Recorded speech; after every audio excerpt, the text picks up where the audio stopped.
लेके हम का करो? पैसा लेके का करबो? ले ला मुहब्बत तो पतल गिलास की नहीं खेत नानू बेचे के पड़ी। ए चाचा आखिरी रो पैसा देता नहीं पैसा लेके हम का करो? ले लो जब हमारे महबूब हमारा साथ ना रहे। ले लो पैसा ले लो। उमेश भैया के साउंड बनाई। बड़ा दर्द होता रे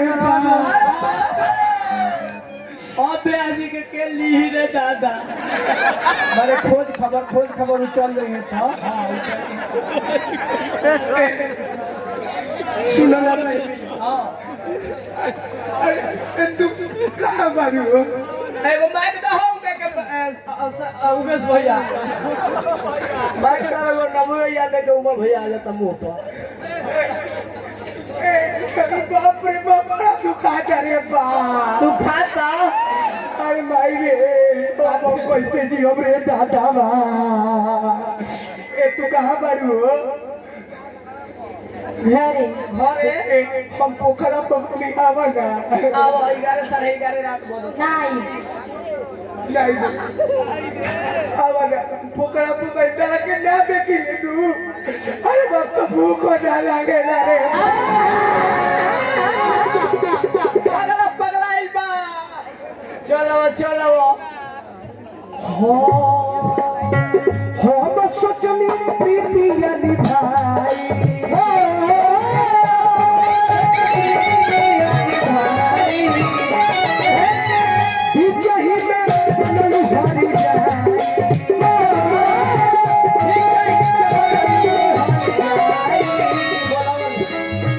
मर जाई दीवाना होई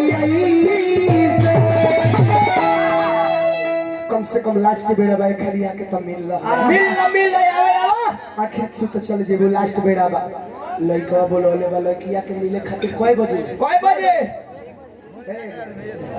सरकारी टाइम बता दो। सरकारी टाइम 11 रात बजे बोलोले बा। अभी तो 1:30 बजे था। हां टाइम करार पर हो गल बा। समय दो एक महीने के पाठ सन बोलोले बा।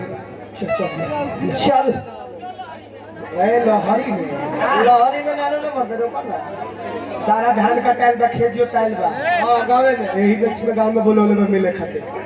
अब बोला के सुनो लो बोला के एऊ में सुनैया लइकवा लइकिया के बोला के आज ऐसे सोचता कि बैठ के पास में खेलो बैठ।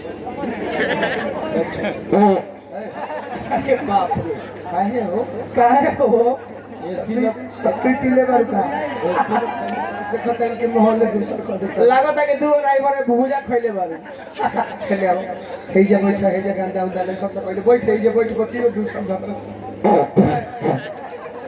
देखो तक पेट खराब का तो बुराई खा लागत है कि पकवान खा के आइल बारी पूरी जल के खइले चलूगा ठीक है तू मुझे का गड़बड़ी बता पेट में मुड़े बताओ तू का चाहता बोल बोलो पहले बोल करके दू गो ऑप्शन दे। ए पहले बोलवाई मत पहले खोलवाई बतिया ओकरा बाद बोलवाई। हां पहले खोले के बाद बोलो दू गो ऑप्शन।